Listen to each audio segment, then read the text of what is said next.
와, 정말 그림 같죠? 많은 분들이 사랑하는 섬, 바로 선유도입니다. 그런데요, 이 고요하고 아름다운 풍경 뒤에는 우리가 상상도 못했던 아주 드라마틱한 이야기들이 숨어 있다는 사실 알고 계셨나요?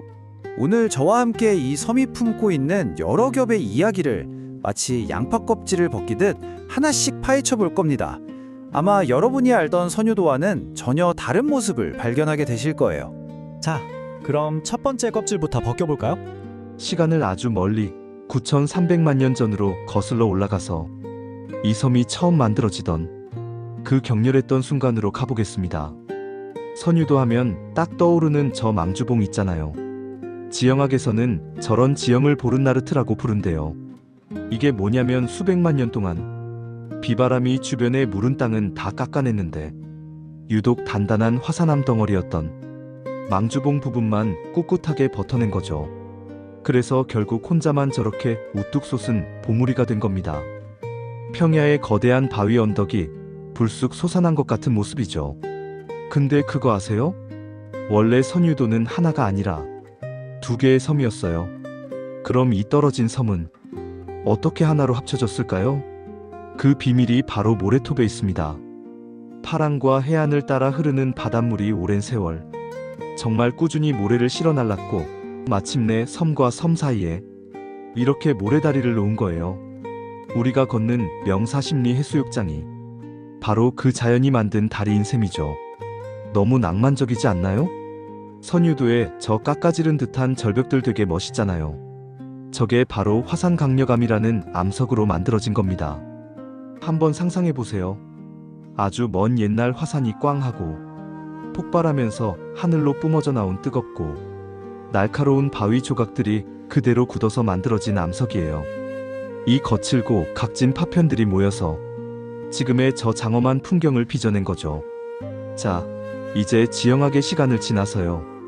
이 드라마틱한 풍경을 삶의 터전으로 삼았던 첫 번째 사람들의 이야기로 넘어가 보겠습니다. 역사의 다음 층을 한번 열어볼까요? 놀랍게도 이 작은 섬에서 수천 년 전 사람들의 생활 흔적이 그대로 발견됐어요. 신석기 시대 사람들이 조개를 먹고 버린 껍데기 무덤, 그러니까 폐충이 나왔고요. 우리가 교과서에서 보던 빗살무늬 토기 조각도 나왔죠. 고기 잡을 때 쓰던 그물추, 심지어 바닷속에서 청동기 시대의 칼까지 발견됐습니다. 이걸 보면 알 수 있죠. 이 섬은 아주 오래전부터 누군가의 치열하고 활기 넘치는 삶의 터전이었다는 걸요.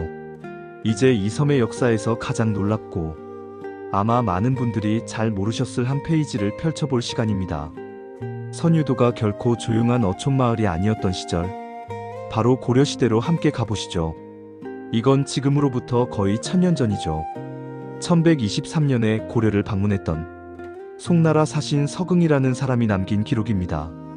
그의 눈에 비친 당시 선유도는 마치 자연이 만든 거대한 성곽 같았던 거예요. 이 한 문장을 통해서도 이 섬이 당시 국제적으로 얼마나 중요한 곳이었는지 짐작해 볼 수 있습니다. 정말 놀랍게도 오늘날의 선유도는 고려시대의 군산도라는 다른 이름을 가지고 있었어요. 그리고 이곳은 그냥 섬이 아니었습니다. 중국, 심지어 아라비아에서 온 외국 사신들이 수도인 개경으로 가기 위해서 반드시 거쳐야 했던 고려의 공식적인 첫 번째 관문이었고요. 동아시아 해상 무역에 아주 중요한 허브 역할을 했던 곳입니다.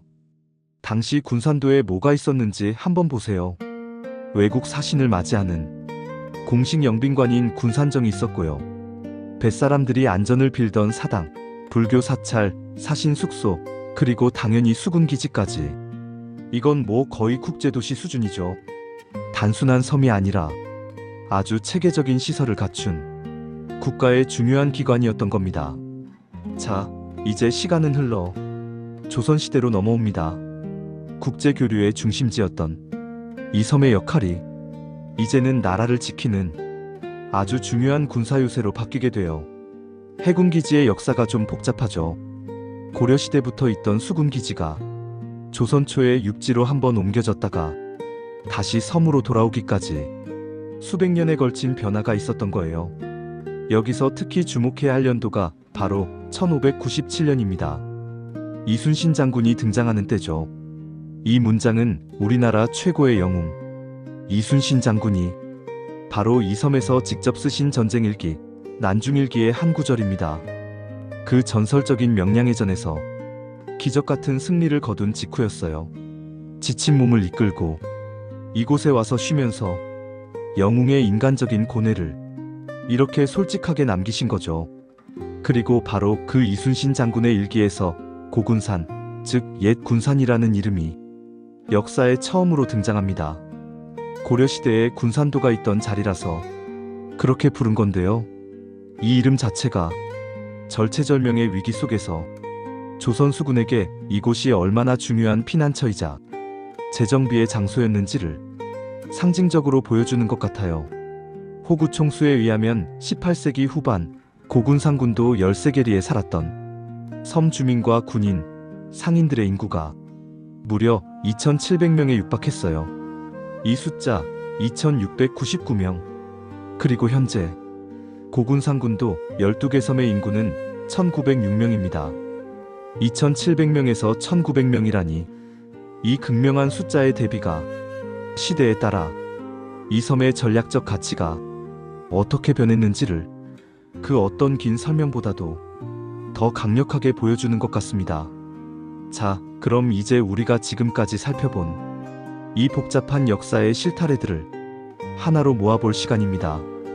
이 섬의 이름이 어떻게 오늘날 우리가 아는 그 이름으로 진화했는지 그 마지막 여정을 따라가 보시죠. 이 섬의 이름이 바뀐 역사가 곧 이 섬의 정체성이 변해온 역사 그 자체입니다. 국제교류의 허브였던 군산도에서 나라를 지키는 방패였던 고군산으로 그리고 마침내 아름다운 풍경을 노래하는 지금의 선유도로 말이죠. 각 이름이 그 시대의 얼굴을 그대로 담고 있는 셈이에요. 결국 이 섬은 군사적, 외교적이라는 무거운 옷을 벗어던지고 수세기 동안 사람들을 매료시켜온 그 아름다운 풍경, 그 자체에서 새로운 이름을 얻게 된 겁니다. 오늘 우리가 선유도의 아름다운 풍경 속에서 뜨거운 화산과 위대한 영웅의 이야기를 발견했듯이 우리가 보는 모든 장소에는 아직 드러나지 않은 이야기들이 숨어 있습니다. 다음 여행에서 만나요.